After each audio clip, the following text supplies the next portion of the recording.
Oh, wow. We're seeing it.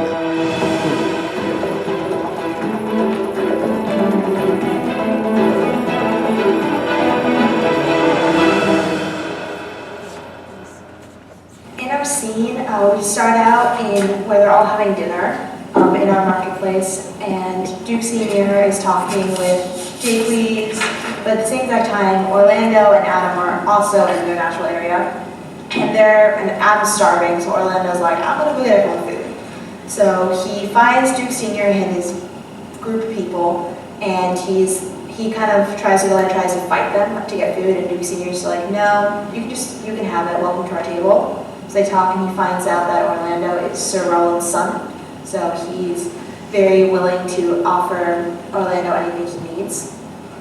We decided that we wanted to have a more unique take on How Do You Like It, and Arabian, it's just so many unique opportunities for everyone, and also it still fits the theme of having a courtly area and then this more natural area, because the Oasis, even though it doesn't seem natural, it's like foresty, it seems natural is, and there's an oasis nearby, it's kind of run down, there's not a lot of people nearby, but as time, they're kind of being more their natural selves.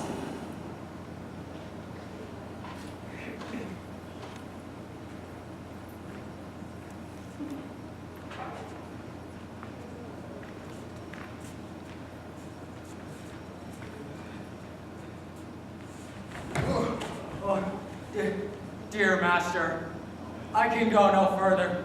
Oh, I die for food. Here lie I down and measure out my grave. Farewell, kind master.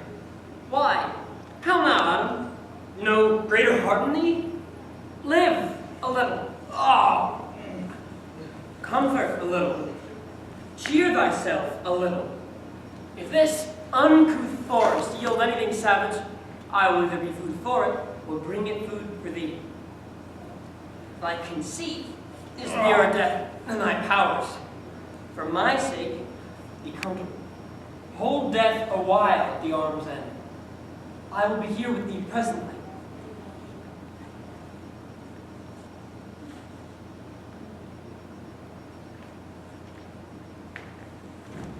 Yet thou liest in the bleak air. Come, I will bear thee to some shelter, and thou shalt not die for a lack of dinner, if there live anything in this desert. Cheerly, good Adam.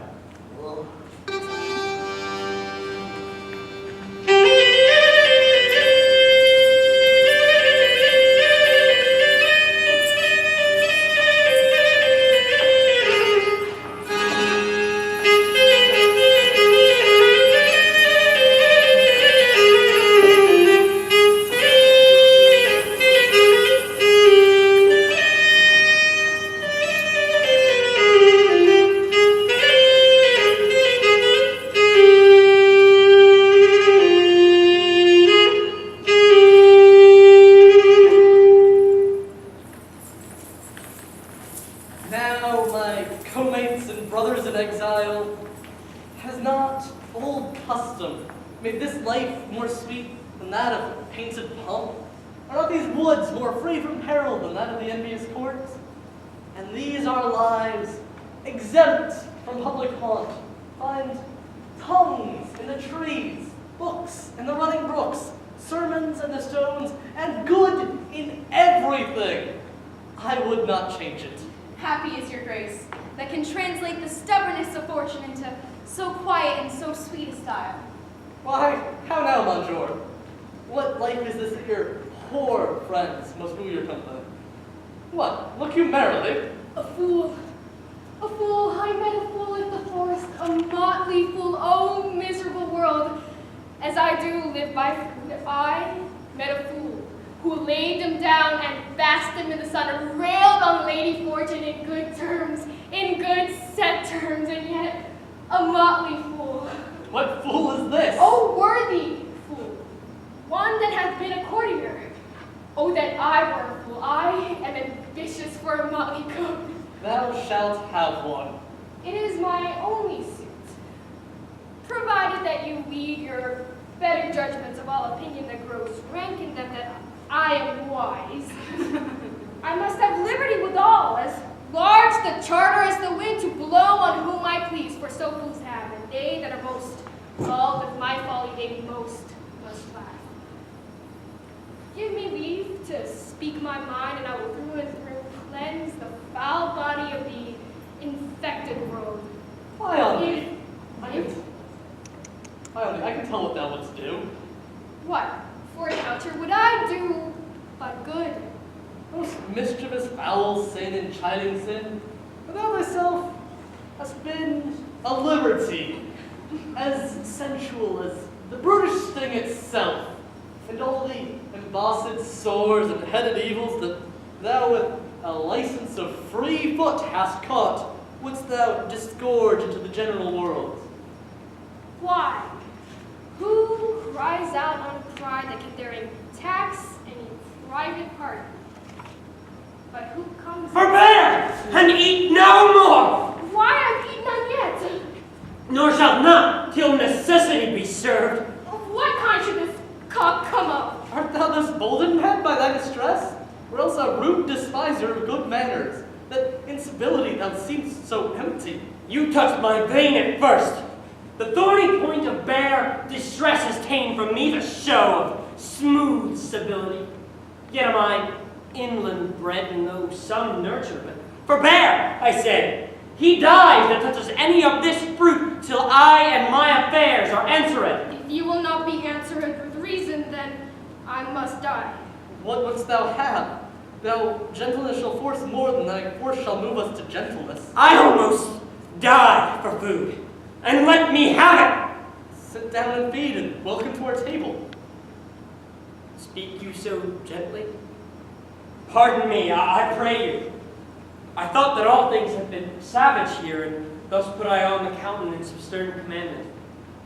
But whate'er you are, if ever you have looked on better days, if ever sat at any good man's feast, if ever from your eyelids wiped a tear, and know what 'tis to pity, and be pitied, let gentleness my strong enforcement be, in the which hope I blush and hide my sword. It is true that we have seen better days, and sat at good men's feasts, and from our eyes wipes a drop that sacred pity hath engendered. Therefore, sit you down in gentleness, and take upon commandment what help we have, and to your wanting if ye minister. Then but prepare your food a little while. There is an old poor man who, after me, hath many a weary step limped in pure love. Till he be first sufficed, I will not touch a bit. Go find him out. We will nothing waste till your return. I thank you, and be blessed for your good comfort. Thou seest we are not all alone unhappy.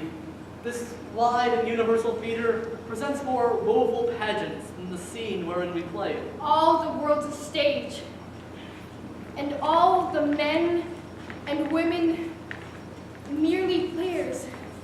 They have their exits and their entrances, and one man in his time plays many parts, his acts being 7 ages.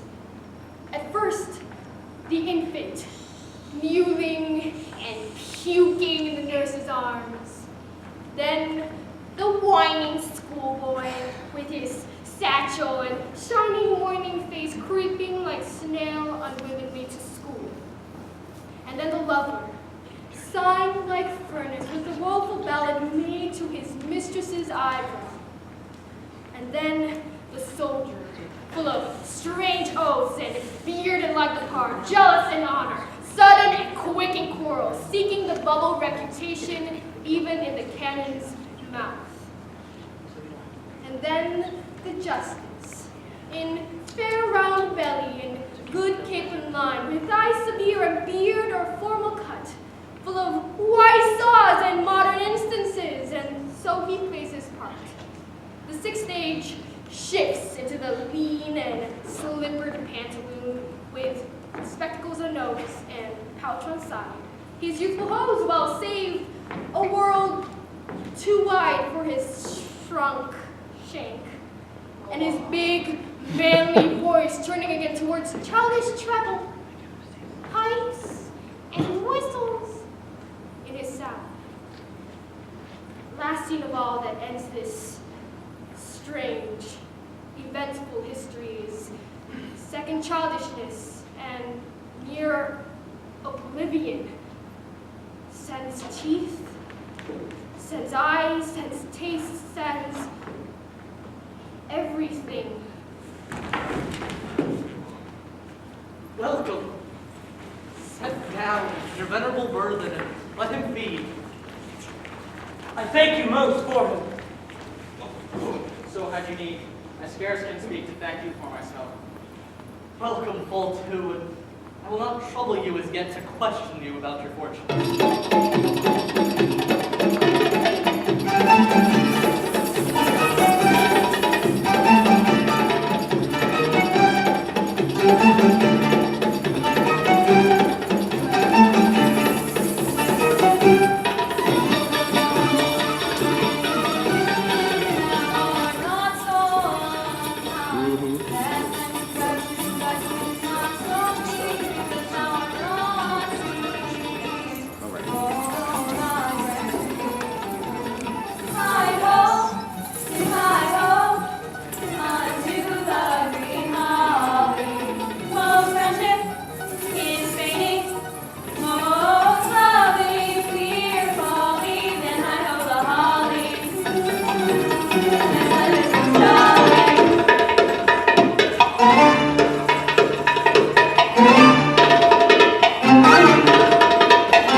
That you were the good Sir Roland's son, as you have whispered faithfully you were, and in mine eye doth his effigy's witness most truly lived and living in your face. Be truly welcome hither. I am the Duke that loved your father. Go, the residue of your fortunes, go into my cave and tell him. Good old man, you are right welcome, as your master is. Support him by the arm. Give me your hand, and let me all your fortunes, as you say.